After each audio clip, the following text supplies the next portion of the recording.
I must say myself, on my personal note, I was shocked to see what has happened. It was very traumatic. It was very painful to see. It is very important to gauge the input of those that are in elected positions, who are within the police profession, who are within the justice system. So without going into the details right now about what happened in the incident, I think what's particularly for British Asians, or I'll speak on behalf of, say, British Pakistanis. I mean, I'm over 50 years old now. I grew up in Bradford. We know that many institutions in this country have been openly racist. Hello and welcome again to Quews News. You are on UK Now. I'm your host, Dr. Shahid Latif, and again we have something which is extremely topical, something that's in the news. We are talking about the incident that has taken place at Manchester Airport a few days ago. Horrific scenes which have been seen. It's been seen as something which has probably in the UK to this level has not been seen before, especially within the South Asian community. It has raised a lot of anxieties, anguish, and a lot of aggressive thoughts, and the community has come out very, very angry, and understandably so. We are going to be talking about this, and we're going to attempt to have an open discussion with some of our senior and more influential community members. We've got on our show today, we have Mr. Irfan Akhtar, who is a consultant surgeon working in Nottinghamshire, and we also have Dr. Shabina Asad Qayyum, who's a general practitioner. She's a Labour councillor in Peterborough and also is a cabinet member of the Public Health and Adult Social Care.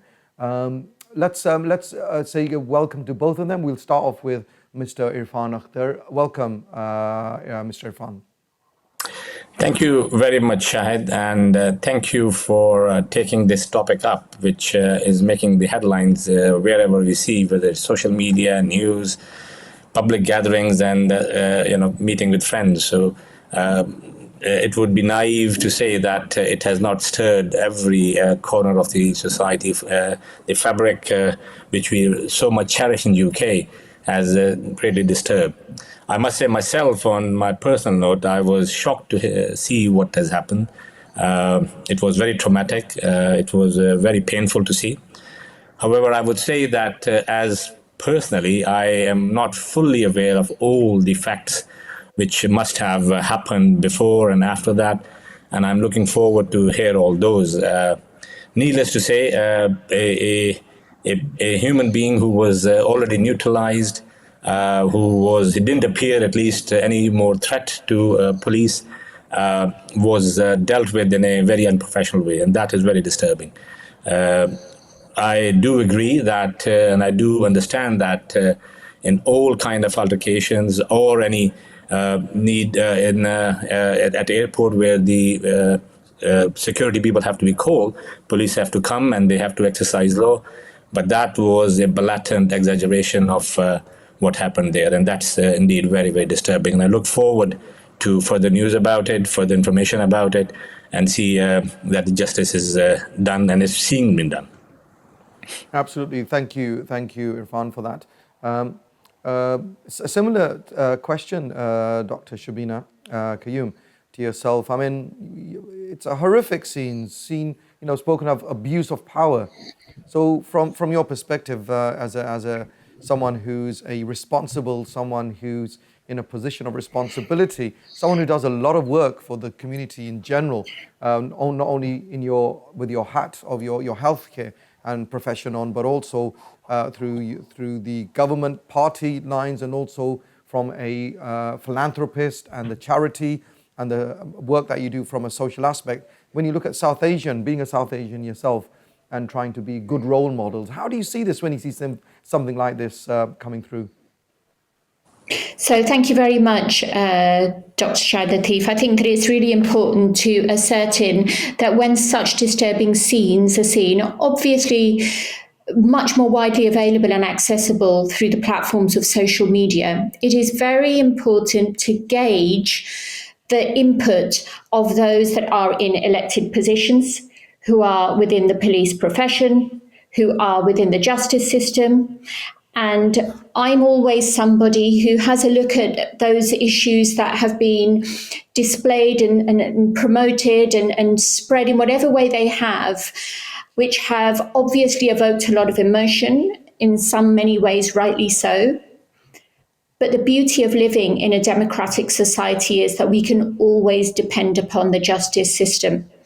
And whilst it has been incredibly disturbing, I would like to signpost everybody to have a look at the views and the statement that has been made by the local constituency MP of this family, who has written something very nuanced, very insightful, and I think that goes in favour of due process to be followed, for accountability to be displayed, to draw our attention to the fact that Greater Manchester Police has made their contacts with key figures in the community to try and ease any tension or any other disturbance that were to take place within public, and also points out the fact that the family have called for calm. And I think that having a look at all of these different factors is very important to ensure a just, fair outcome for this family, and also to see that the police officer in question is held to account in an honest and justifiable manner that brings him to justice. And for that, I think it's really important that whatever we say and whatever anybody says in a position of responsibility should not influence the outcome of the investigation of the Independent Office of Police Conduct, who are currently undertaking their investigation. And they have a very interesting statement that has been put out that reflects all of those parameters. Thank you very much, Shabina. Irfan, I just wanted to come back on some of the points which Shabina has made. And obviously she's looked at transparency, fairness. The Independent Office for Police Conduct has come through, as rightly mentioned by Shabina. And they're saying that they will be investigating this. In a country, we live in a country where, it's the definition of something. It's tolerance, adaptability, fairness, transparency, etc. And it goes without saying that, no authority is above the law. But then we see situations like this, which potentiates anger within the community. Yourself as well, as someone who's a responsible individual who has led organizations from a South Asian background, how do you see within the community itself, people like yourself or other people who in similar positions to yourself, what should their role at this point in time? Yeah, thank you, Shahid. I think you have touched a very important issue which prevails currently.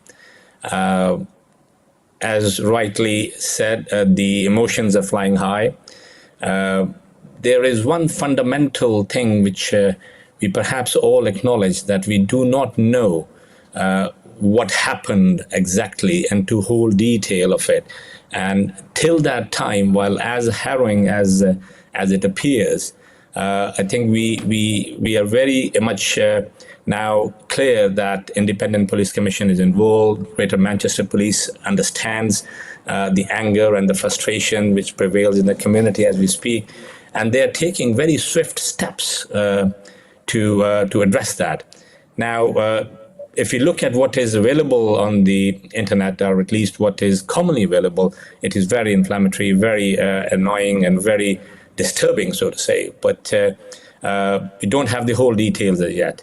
And I'm sure what is required at this stage is that we give due time and for the process to take its course, and give them all the support they need to conduct a very thorough investigation. One needs to understand that we live in this country and we believe in this justice system which prevails. If there is any wrongdoing, if there is any exaggeration of the power which has been used, we must believe that the justice would prevail. And we should give all the due help to the authorities in terms of accounts, in terms of if there is anybody who has got more video evidence of that, or audio evidence of that, or verbal evidence of that, to give all that to them to have a very thorough investigation of that. And as much as it hurts me to see what happened, I've got full faith that Independent Police Commission is going to come up with a very, very transparent and as quickly as possible. What we must adhere is that, or understand is that these processes take time. There are so many elements involved into that and so many aspects which need to be dug further into. So give them time to have a thorough investigation, and we take matters from there. At this moment, I would say that my message to all colleagues and my community fellows that please try to be patient. It is very painful. It is very hurtful, but patience is required at the time. And let the Independent Police Commission give us the report, and then we take matters from there. Thank you very much, Irfan, for that. Shabina, very pointers which Irfan has given, and very attempt in this situation, in this it's try to pick up some of the elements which can be worked on. You're a doctor yourself. You're from a healthcare background. You also do a lot of work within healthcare yourself, and especially on mental health. And myself being a psychiatrist, when I look at the wider picture, it brings up some of the elements of the reactions of the community. And the reaction obviously has been especially when we're in a climate of a lot of right-wing rhetoric going on, and then we see these images. Is it justifiable, or how do we attempt rather to understand the reaction of the community, and how do we simmer them? Sadness, despondency, anguish, insecurities, a sense of unfairness, etc. And then you see images. So in someone like in your position who has some influence in the government as a councillor, how do we attempt to, while Irfan has very rightly said and spoken about making sure that the due process is followed, but at the same time also to community leaders to attempt to simmer the situation. But from the other side, how do we get our government officials, those in positions of power, to understand that the reaction is going to be the reaction that has been seen, and what do they need to do in order to simmer the situation, to assure them that due process will be followed, but at the same time, this is not what Britain stands for? I completely agree with you, Dr. Shahid. I think that it's very important that we have a look at, I'm going to draw your attention back to the original statement I made in answer to the first question, that there have to be key stakeholders here who try to promote the elements of peace and justice.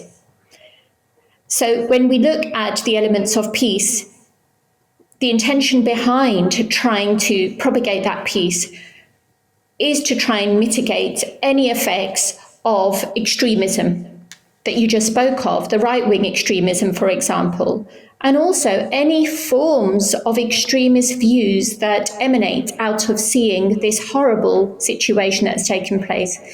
Now, how do we get there? Part of that, as an elected representative, I have seen that has always worked, is listening to community views and validating, taking on board and acknowledging all the sentiments that are coming out. As you know, as a medical and health professional as well, we've always been taught and trained to take 2 steps back, reflect, allow an individual, within reasons of course, maintaining your own safety parameters, to listen to the individual. So a great deal of listening is going to be needed to views of communities already in an incredibly sensitive world where so much is going on. Once people feel listened to, then I think it's very important to communicate those views with key stakeholders in the government to make them aware of how relationships can potentially break down if views are not listened to. And I can tell you right now that has already been acted upon. The Home Secretary herself had been to Manchester to meet with the Mayor of Manchester, Andy Burnham, within hours of this incident taking place, if not in fact the next day. The Prime Minister had acknowledged what had happened and was up to date and being briefed with the events. The constituency MP, who I already spoke of, had been to visit this family who lives in his constituency and communicated that they wanted peace to prevail and to calm the tensions within the community. And alongside that goes mitigating the fear that communities have that this could happen to somebody else. So when we have the right key stakeholders promoting the right messages and then taking those views back to the right people in government and allowing due process to be followed, such as what Dr. Irfan has referred to, then we see positive outcomes. And that also helps with mitigating tensions in community and mitigating any form of extremism that is to be seen on our streets. And do remember that we have to be very conscious of how we react to such situations in communities, because we don't want to propagate this right-wing extremist view that we are increasingly seeing on our streets, that is whipping and stoking up sentiments of hate and division. We all have a duty of care, not only towards our own communities, but to everyone in society as a whole. And I would like to draw the Watcher's attention to this as well. Thank you, Shabina. And just before I go to Irfan, I just wanted to touch on one of your points. It's in relation to the Mayor of Manchester's response and statement which has come out. Though the things that he says has obviously he's following due process, and obviously he's looked through the footage. But when the iron is hot and you need to simmer a situation, do you feel that saying that when the word "but" is used, that yes, this is horrific, but we have to look at more footage, there's more to the evidence? He's absolutely right. But the timing, I'm not sure whether it was right or not to use the word "but." What's your thoughts on that, Shabina?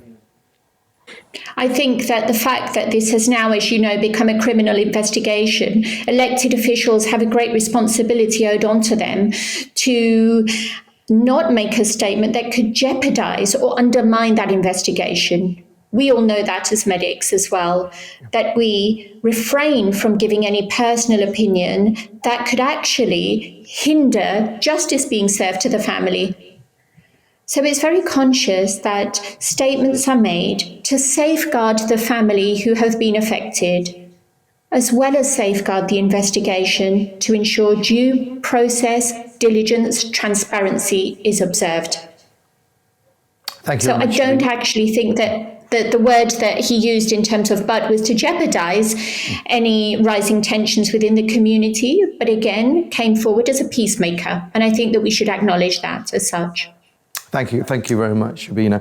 And just slightly on that note, I mean, Irfan, we are aware of the contributions of South Asians going back decades, and it's a contribution of almost about 36 billion pounds when it comes to entrepreneurship, businesses, employment, 2 million. That's a huge contribution coming. And then we see situations like this when we have communities. Within the community, we have doctors, lawyers, we have the cultural diversity and so much richness to the economy and to the culture. And then we have images like this. How do we balance that out? And what do you think, again, touching on, how do we reiterate or send out the right narrative of what the contribution is? And this is, though we have this unfortunate footage coming out and we see the worst of reaction from the community, how do we sell or go back to where the Asian community, the contribution that they made, how we sell that and put that rhetoric forward? I think that's a very important point touched by you, Shahid, and perhaps you answered it yourself partly. Britain is now our home, and we are very proud. We have got a Pakistani or immigrant heritage, but we are very proud British people around here. Britain has given us the opportunity to excel in our careers, to develop a livelihood for ourselves and for our families, and further develop into that. And you can see that how the fraternity has grown so much that they are not only contributing to education, social services, to economy, to medicine. I mean, 44% of NHS is served by non-UK immigrant doctors. So that's a huge service we are giving. I must again reiterate to the point that one event is not what Britain is all about. We have seen similar events or similar things which have come back to our notices at times where justice, if given time, has prevailed. I think we must do our duty to make everybody understand that while it's extremely painful, it's extremely disturbing, and perhaps more so for the family who are seeing it, let alone all the public fearful that it might happen to them. But still, the justice system is there. You can see the swiftness of the response which has happened all across the power circle, if you look at right from the Prime Minister down to the Mayor and to the police itself. So everybody's looking into that. We must continue to do the good work. We are doing it for not only for ourselves, but our children who are now growing up and seeing would be the next generation who would be taking the torch further. This is a wonderful country which gives a lot of opportunities to us to develop and to flourish. Our civic duties remain there. If there has been a wrongdoing, we must raise our voice. The Constitution gives us the permission to do so. We must highlight where the wrongs have been done. And I think a lot has been done in that context. At times a little bit more, at times this, but this is how a situation is. This is how humans react. Overall, my opinion on that would be that let things go the path which is being taken. It's being looked into at every level. Let's contribute to that, and we will, justice when it's there, we will have our word at that time. Thank you very much, Irfan, for that. Shabina, just coming back to how akin is this, do you think, Shabina, to the George Floyd situation in the States? We are fortunate that there were no lives lost despite the horrific images, and which gives a sense of despondency and anger. What can we learn, and how can we assure that something like this never happens again? I agree. I think that I'm taking on board a lot of what Dr. Irfan Akhtar has said.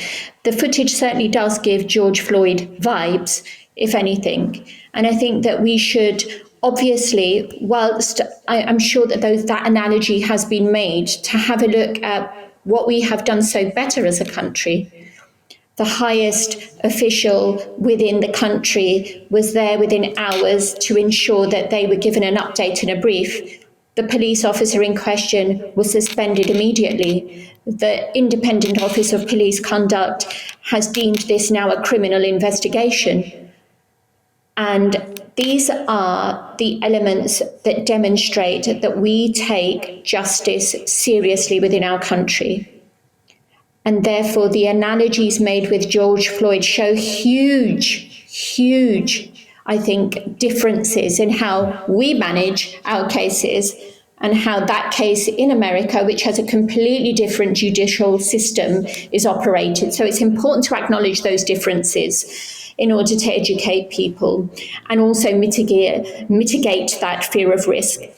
The other thing I would also like to say here is that as doctors, after Harold Shipman, not every doctor should be tarnished with the same brush as Harold Shipman, but learning has come out of that particular incident that we all undergo yearly appraisals to demonstrate our competencies. We know that Greater Manchester Police have good connections with the communities. They've worked actively with the communities, as constabularies generally do throughout the country. I know that Cambridgeshire Constabulary here in the area that I'm in is so in touch with their communities and elected representatives to make sure that they are building bridges all the time. However, I would like to urge that due to the actions of one police officer, we must not tarnish the whole force and acknowledge the swift way with which this investigation is being conducted and the meticulous approach to it as well, and the fact that these organisations or stakeholders that are involved are always in touch with the communities and have demonstrated as such. So huge differences and disparities with the George Floyd investigation, although I acknowledge the fact that the footage would certainly give to many people George Floyd event type of vibes. Thank you very much, Shabina, and very well responded. And I think some of the points that you've touched on make absolute sense. That the response from the government has been swift, and the right messages are being given out. Now it's the responsibility of us as community leaders and influencers, how we manage the situation, not only assure that we are in close communication with those who are in the corridors of power, but at the same time also assure that the community is well listened to and we understand their sentiments, and that can be managed. And I think so far that has been, and that's the beauty of living in Britain so far, and this is what Britain is all about. Before I let you both go, I just want to ask whether there's any message that you would like to give out there to the general community. Maybe I'll start with yourself, Irfan. Very nicely, eloquently spoken, Shabina. I think I kind of remember when COVID pandemic hit, and we found that the uptake of vaccination was so poor in our communities, and all the briefings every night, and the clapping and the little flyers which were roaming around would not change the course of that. And suddenly, when we realized that it was actually going to the grassroots and getting in touch with the public themselves, whether it was mosques, whether it was synagogues, whether it was local meeting areas where Asian people meet, suddenly the uptake started. And I think that is the void, although at a very short-term level, this investigation is going to go, but what is mid-term and what is long-term solution to that one, that is what we should be looking at. That this thing, if it was lack of education or lack of training, which the gentleman didn't have and acted spontaneous that way, or it is something more to be, invested into, that there was something missing, which needs to be addressed at the police in general, or Greater Manchester Police in particular. So, and then on the other hand, the reaction of the public is very important. That public is, public understands how the British justice system works. What are the key elements which are integral to an investigation, and how much time does it take? And at times, supporting them is what is going to get you the best outcome of that. So I would say, as Shabina mentioned earlier, that getting to the people, listening to them and talking to them and getting that little gap bridged up is very, very essential in long-term outcomes. And similarly, I would really like to see that this investigation not only picks up what happened on that sad day and to that sad family, unfortunate family, but also creates parameters and lessons learned which will go for long-term resolution of that it doesn't happen to anyone again. Thank you very much, Irfan. Very well said. And Shabina, from yourself. So my message first and foremost is that I truly and honestly do want to see justice served to the family that has been affected by this incident after a thorough and complete investigation has taken place. Let's make sure that we all are on the same wavelength with that. I think that also my message to the community is please speak to your elected representatives if you feel angry in any way about any of this, or if this has affected you personally, or if you relate to experiencing an incident which has impacted on yourself, whether that be somebody from an elected position, from the police, from the healthcare profession. It is important that you speak to somebody in a position of trust who you can rely on taking your concerns forward. That's my second message. My third message is that the actions of one individual, irrespective of what organization they belong to, does not reflect on the rest of the individuals that are associated with that organization. So you may have one doctor that's accused of or has been found guilty of misconduct. That does not reflect on the rest of the doctor population. We may find that this police officer is guilty and charged as guilty. That does not reflect on the rest of the population of the police as well. You might find that one criminal is charged with murder. That does not mean that every human being is a murderer, but it's important to remain engaged with your elected representatives and those you feel that you can communicate your views to, rather than giving a view on social media that can be seen to be divisive or in any way propagate emotions that are actually destructive or could undermine the investigation process. So that's my message to everybody. Thank you so much, Shabina, for those three succinct but very valid and powerful points. And thank you to both of you for coming on the show at such short notice, and for bringing in your valuable input and your thoughts around this very, very topical, very serious, and of course, something which has touched a lot of nerves. So thank you to both of you. We're going to take a short break, and when we come back, we will be having two more guests, and we'll be talking to them similarly on the terms. But we're taking a 5 minutes break, and we'll see you on the other side.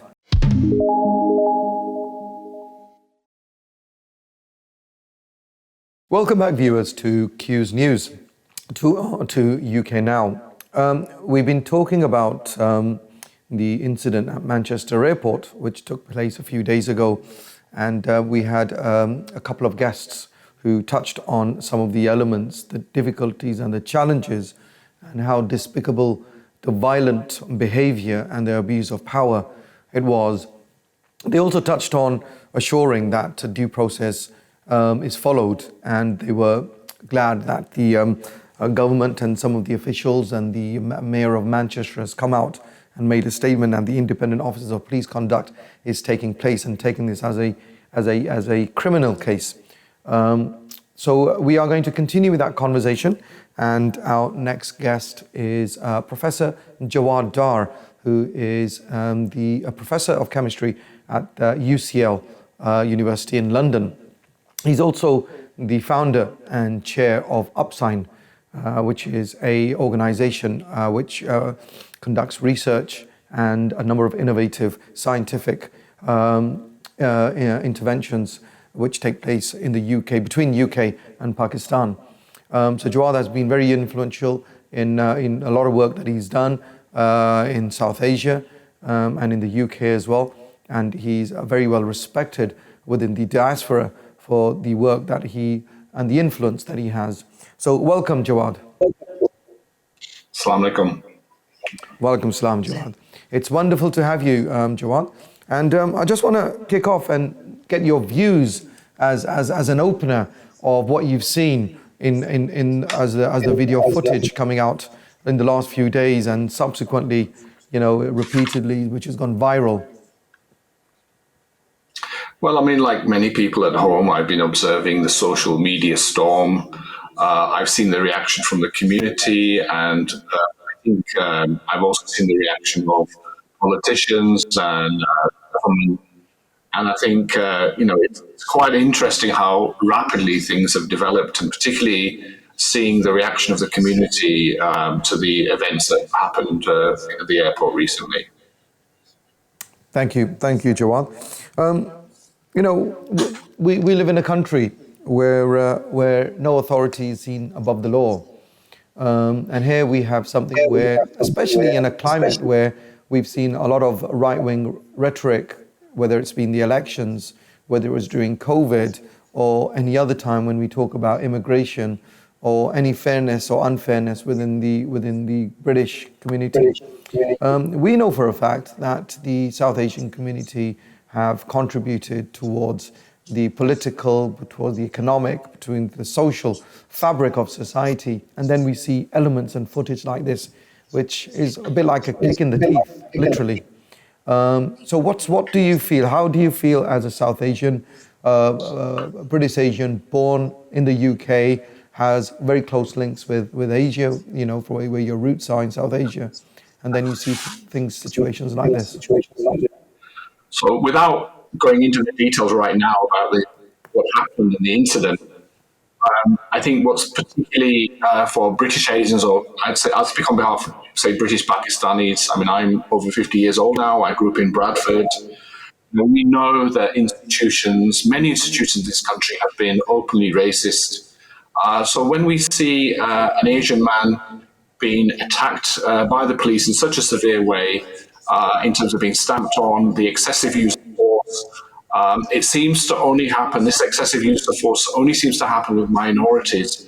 So when we look at the backdrop of what's happened, over the last 50, 60, 70 years and beyond, when you put this into context, it sort of feeds into the narrative that there's different people of color are treated differently by institutions such as the police that have many police forces are institutionally racist. If you look at the Met, for example, and Manchester, a large police force, there are clear issues around training of individuals and how they deal with members of the public. Had that been, I think we'd all be very surprised if that had happened to a white individual, for example. We wouldn't expect that to happen.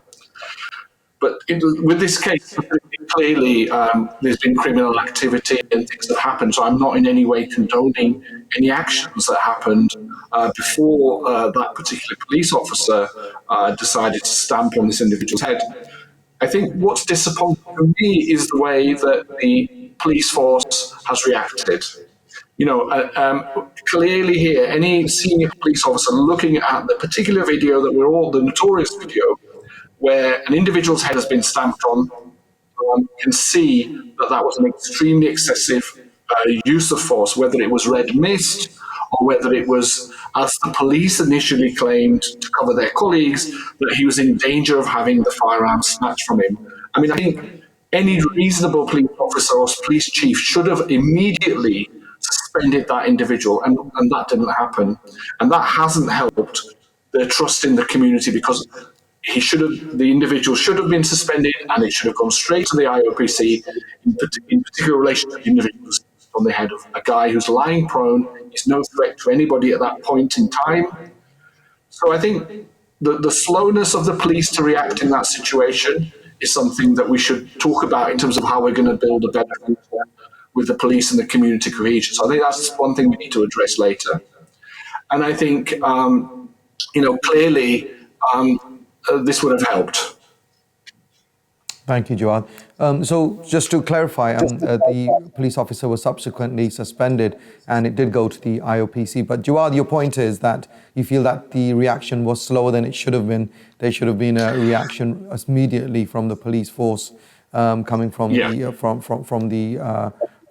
seniority of Police Department of Greater Manchester. Yeah, what happened was police officers were attacked. Okay, nobody can condone that. So what happened before that particular video? Somebody was attacked. A lady had her nose broken, was hospitalized. Clearly, criminal acts have occurred by somebody. Now, but that in no way justifies what happened when that individual police officer probably saw red mist, again, without judging the situation. But what the police did, what they always do, when they banged to rights, they came up with the excuse that he was in danger of his firearm being taken off him, and therefore he had to use excessive force. And I think that's something that the investigation will reveal. Was this individual, when you look at that video, there's police officers surrounding who are armed. Clearly, the guy's lying prone on the floor. It's very clear that this is an excessive use of force, okay? So I think for the police, again, to put out excuses that, he was in danger of his firearm being taken away. You see, when you say that, you can basically condone anything. You can say lethal force was required because he could have, I don't think that video suggests he was in danger of his firearm being taken at that point. What happened after or subsequently is a different matter.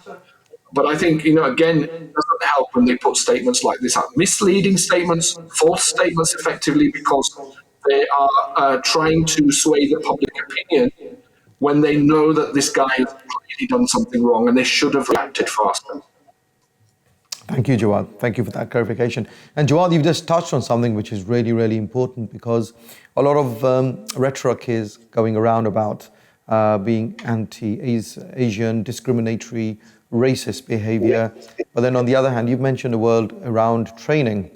So what's your views? I mean, I know you're not within the police force, you're from a different profession altogether, but we do see these in various organizations where a lot of issues come about around cultural competence, cultural intelligence and intelligence around training about how to manage and deal with people from different backgrounds, especially when we are living in a time when social media is at its peak and we've got everything at the palm of our hands and all information, and it's very easy to give out the wrong information, especially in situations like this, which can inflame situations.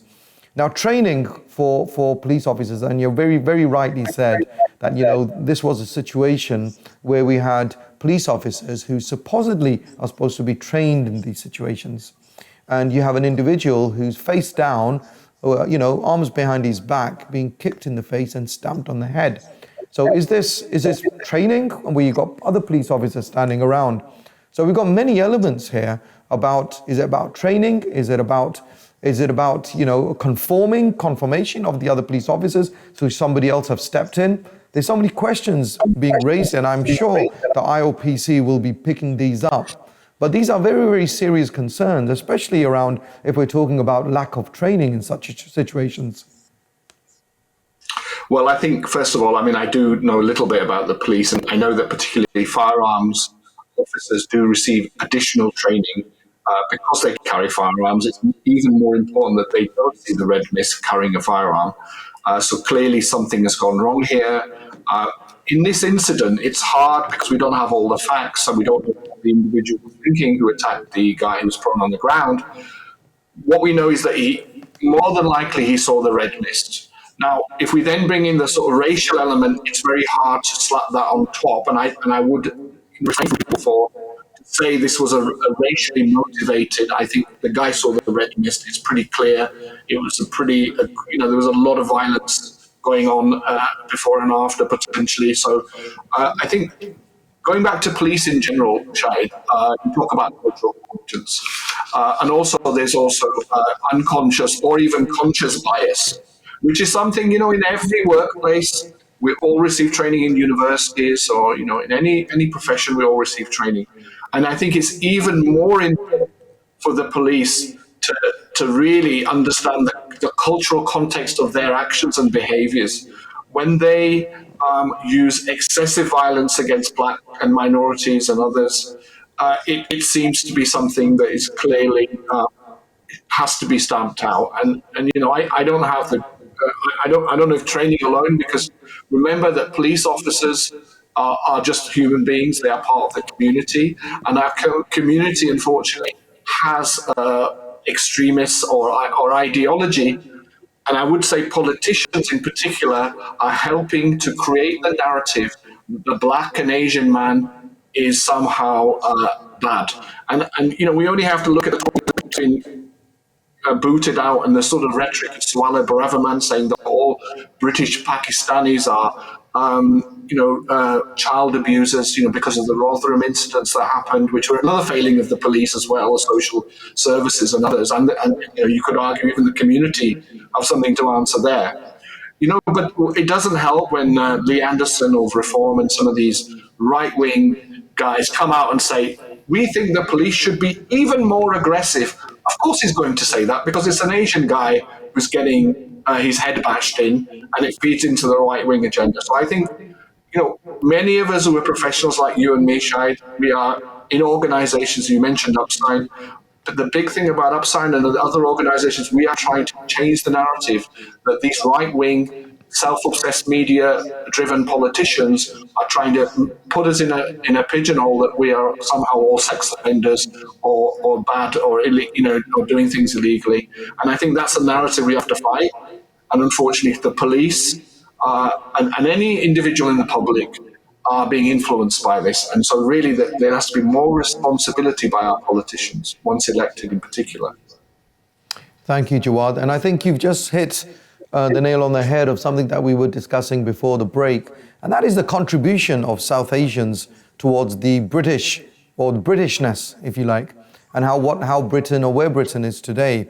We're talking about businesses, the entrepreneurship, the skilled labor from healthcare, lawyers, science, etc., and also the cultural diversity that it brings in, and those, especially in businesses, contribution, of employment for more than 2 million employees coming in and getting jobs. but also at the same time, the economic contribution of almost about 36 billion pounds, which the British economy benefits from South Asians. But then we see something like this come about, and then we are talking about the discrimination. How do we retake the narrative? How do we, as South Asians, assure that we are in the right place, in the right positions, not only to be able to give the narrative and the rhetoric of the positive contributions, but also when something like this happens, we have enough influence to assure that, number one, that they are isolated, and number two, they never happen again?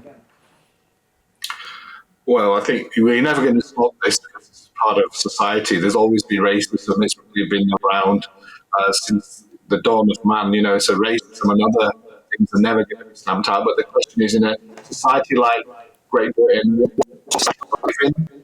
How do we want to, particularly we're in a period right now where people do not trust the police, whether it's the police, sexual offences by individual rogue officers, or murders committed by rogue officers, or racist acts all over the world. Again, the police are just reflecting society. And unfortunately, and perhaps the police, what they are having to do perhaps is to improve their game in terms of weeding out dodgy officers, where this, people within their own, my wife used to work in the police, and she told me that when a police officer gets attacked on any incident, which is regrettable and should not happen, it is well known that the police officers who come in afterwards will go in heavy-handed. They want to teach criminals a lesson that you don't touch the police.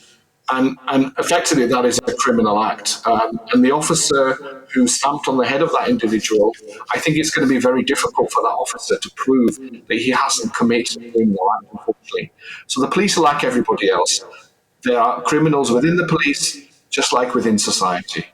And we have to accept that. We have to just do what we can to, first of all, avoid recruiting such individuals. And when they do enter the police, if colleagues are aware, they need to perhaps let others know that such individuals, misogynists or abusers within the police, it might be laughed off as a bit of banter, but everybody within the police knows who the bad eggs are, and they need to root them out for the sake of their own reputations as well, because they become tainted by these bad individuals. So maybe we just need to do a better job there for the police, who should be held to the highest standards in this country. Because I'm proud to be British, I'm proud of the contribution of Asians, but we just need to perhaps try to improve the relationship between the police and the trust in the police. And I think that's one thing. Better checks and balances on the police will certainly help us to improve community relations with the police. Absolutely, Jawad. And basically, Jawad, what you're highlighting is more meaningful engagement. And those are extremely powerful, especially when you get statements from individuals or people like Lee Anderson coming out and saying what he has, which is extremely, an extreme statement. Anything that is extreme will cause harm and damage, whatever side it comes from. So when we are hearing these, I think we need to move away from those, and also not fall into the trap of having the same rhetoric. I think compassion, tolerance is so important. And Jawad, you would know yourself, you've been very much involved with the diaspora leadership, and you've done programs on cultural intelligence and social intelligence. So how do you feel? What would be your message to go out, first of all, to the community, being from a South Asian background, British Asian? So what would be your message to our viewers and also to the South Asian community out there in situations like this? Well, I think we have to be calm in such situations. Social media has an ability to show things out of context. I think Andy Burnham spoke very well this week about how there's more to this situation than you realise. Having said that, clearly some bits of the force used by the police were clearly excessive and possibly criminal, and I think we will see that. But the individuals involved who perhaps attacked the police, there's two sides to every story, and I think the community, whilst it is disgusting and obscene to see those, certainly the stamping on the head, the community also needs to be calm. We need to let the process happen. I think, if there was one thing that we could do to improve relations between the police and the communities, I think senior officers in particular, who in this case clearly have acted slowly. I know very senior officers in one of the major police forces.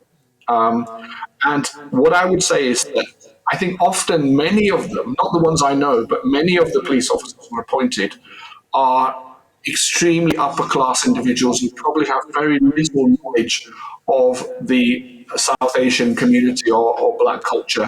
And I think particularly training for those top senior professionals and their leadership is probably what is lacking in this country. Like often you see them appear on TV. You don't get the impression that they really understand people from the diasporas, from the minorities. You really don't see any connection between them. The Sir Mark Rowley and these sort of individuals. You just don't get any impression that they have any idea of what it's like to live a life of a minority in the UK today. And I'd like to see more education for those sort of individuals, senior officers at the top, who can perhaps find pathways to community cohesion and make sure that the officers, junior officers, boots on the ground, receive appropriate training and understand how to deal with people proportionately based on, not based on myths of high offenders. Thank you, Jawad. Ironically, we are in South Asian History Month and the celebrations, and unfortunately, this is something which has come through, which we're having to deal and manage. Jawad, thank you so much for coming to give your thoughts at very short notice. It is a very, very pertinent topic at this current time, and what's required from all sides is compassion, tolerance, inclusivity, and understanding. While we do and try to understand what might have happened, which we don't have information around, which may have occurred, other video evidences which we are not privy to, while at the same time we also have to understand that there is an investigation taking place, and also understand that there is a family which has been affected, whatever the reasons, and it's a full family which both physically and mentally, and we would hope that they are provided with support through this process. And that would give a lot of reassurances, not only to the family, but also to the community at large. But at the same time, we also need to be thinking about how we work closely with the authorities and with the police, as rightly highlighted throughout the program, that we must not tarnish a whole organization because of 1, 2, 3, or 6 or 10 individuals. But having said that, this has caused a lot of problems. It has caused a lot of hurt, and that needs to be managed sensibly.